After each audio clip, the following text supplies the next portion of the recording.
দেখুন, এটা চুকাই বা টক ফল। এটা আমরা বিভিন্নভাবেই খেয়ে থাকি, আর মাছের টকও আমরা বিভিন্নভাবে খেয়ে থাকি।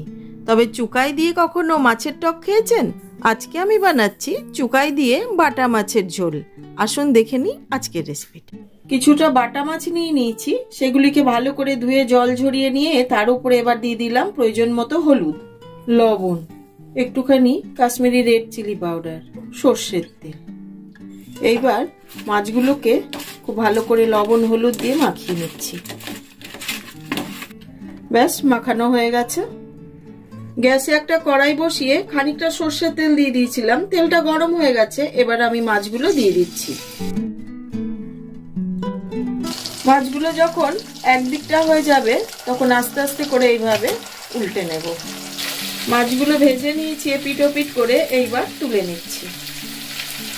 এখানে আমি চুকাই নিয়ে নিয়েছি, তবে এতগুলো চুকাই লাগবে না। এখান থেকে আমি 4-5টা চুকাই নিয়ে নিচ্ছি।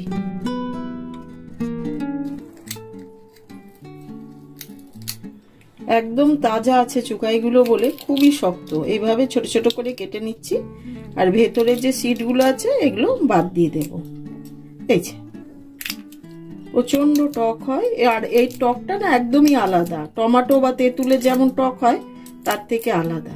এটা চাটনিটা খেতে দারুণ লাগে। হ্যাঁ, করে দিয়েছিলাম। হ্যাঁ, ওই রেসিপিটা আমাদের চ্যানেলে দেওয়া আছে, চাইলে দেখে নিতে পারেন। হেভি লাগে চাটনিটা খেতে। মাছ ভাজা তেলটাকে গরম করে নিয়ে তার মধ্যে দিয়ে দিচ্ছি শুকনো লঙ্কা, কালো জিরা দিয়ে একটুখানি ফোড়নটাকে ভেজে নিচ্ছি।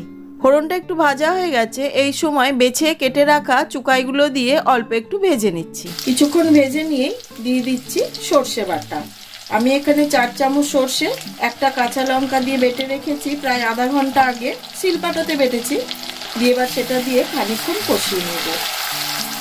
কষানো হয়ে গেছে, এবার দিয়ে দিচ্ছি প্রয়োজন মতন হলুদ, লবণ, চেরা কাঁচা লঙ্কা দিয়ে আরো একটু সময় নেড়ে নিয়ে দিয়ে দিচ্ছি প্রয়োজন মতন গরম জল।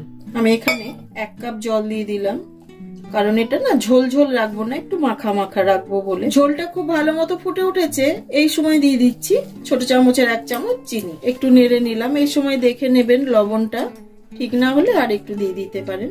এবার আগের থেকে ভেজে রাখা বাটা মাছগুলো ঝোলের মধ্যে দিয়ে দিচ্ছি। এইবার দিয়ে দিচ্ছি কোচানো ধনেপাতা।